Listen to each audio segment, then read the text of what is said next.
আজ তোমাদের পূজা দিদিকে একটু সকাল সকাল ঘুম থেকে উঠে বাড়ির কাজগুলো করতে হচ্ছে, তার কারণ তোমাদের পূজা দিদি আর পূজা দিদির দিদি আজকে একটা জায়গায় যাবে। তো কোথায় যাচ্ছি না যাচ্ছি সম্পূর্ণটাই কিন্তু শেয়ার করবো তোমাদের সাথে এই ভিডিওতে। তার আগে আমি বাড়ির কাজগুলো করে নিই, কোথাও যাওয়ার হলে সেদিনই যেন একদম বাড়িতে কাজের পাহাড় জমে যায়। তো পাহাড় জমা কাজগুলোকে করে তারপরে তো বেরোতে হবে। তো দিদি কিন্তু রান্না করছে দেখো ঘরে, আর আমি এদিকে বাইরের কাজগুলো করে নিচ্ছিলাম। তো ঠাকুরের বাসন টাসনগুলো মাজা হয়ে গেছে, ঘর দোয়ারগুলো গোছানো হয়ে গেছে। তো কলতলাটা ঝাড় দিয়ে কিছু জামা কাপড় ছিল, তো সেগুলোকে এখন আমি ধুয়ে নেবো। আর এদিকে ধুতে ধুতে ব্রাশটাকেও আমি করে নিচ্ছিলাম। তো তাড়াতাড়ি করে কিন্তু জামা কাপড়গুলো আমি ধুয়ে নিয়েছি, তারপর ধুয়ে তারপরে কিন্তু জামা কাপড়গুলোকে আমি দড়িতে এখন সুন্দর করে মেলে দিয়েছি। তো একবারে কিন্তু আমি স্নানটাও সেরে নিয়েছি, তারপরে জামা কাপড়গুলো মেলে দিলাম ভেজা। তারপরে চলে এসেছিলাম ঠাকুর ঘরে পুজো দিতে। তাড়াতাড়ি করে গোপাল সোনাকে সেবা দিয়ে তারপরে কিন্তু চলে এসেছিলাম আমি আমার ছোট্ট কুঁড়ে ঘরে। যেহেতু আমরা একটা জায়গায় বেরোবো তাই জন্য খাওয়া দাওয়াটা আগে করে নিই। তো এখানে কিন্তু দিদি আলু ভাজা টক ডাল রান্না করেছিল, তো সেটা দিয়ে আমরা সকালবেলা খাওয়া দাওয়া করে নিয়েছি।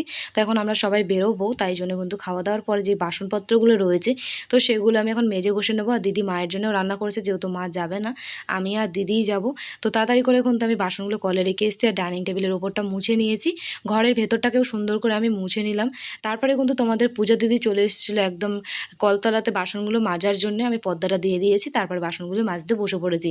তো যেহেতু এখন আমরা একটা জায়গায় যাব, তাই তাড়াতাড়ি করে এই কাজগুলো না করে তুই বাসি ঘর বাসি উঠোনে কখনোই বেরোতে নেই। তো কাজগুলো কমপ্লিট হয়ে গেছে আমার, স্নান দান করে নিয়েছি। দিদি আমি নেল পালিশ পরে নিয়েছিলাম হাতে।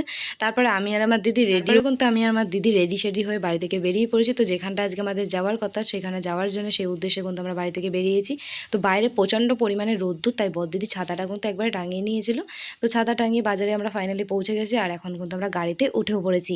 তো এদিকে কিন্তু মেজ দিদিও চলে এসেছে, আর আমরা কিন্তু ফাইনালি সেই জায়গাটায় পৌঁছে গেছি। তোমরা তো প্যান্ডেলটা দেখে বুঝেই গেছো, এটা হচ্ছে আমার জেঠিমার মেয়ের বাড়ি, মানে আমার দিদি বাড়ি। তো আমার দিদির শাশুড়ি মা কিছুদিন আগেই কিন্তু আমাদের সবাইকে কাঁদিয়ে সে না ফেরার দেশে কিন্তু চলে গেছে। সেখানে গেলে মানুষ আর কখনো ফিরে আসে না। সত্যি বাড়িটা এসছে, আমি এখনও অবধি বিশ্বাস করতে পারছি না যে এই মানুষটা আমাদের মাঝে আর নেই। সে সবাইকে ছেড়ে কিন্তু চলে গেছে। মাত্র 92 বছর বয়সে সে না ফেরার দেশে পাড়ি দিয়েছে। চাইলেও সেই মানুষটাকে আমরা কিন্তু আর কখনো ফিরে পাবো না। তাই ভগবানের কাছে আমি একটাই প্রার্থনা করি, সে যেখানেই থাকুক ভগবান যেন তাকে খুব ভালো রাখে। তোমরাও ভগবানের কাছে প্রার্থনা করো আমার মাইমার হয়ে, ভগবান যেন তাকে খুব ভালো রাখে।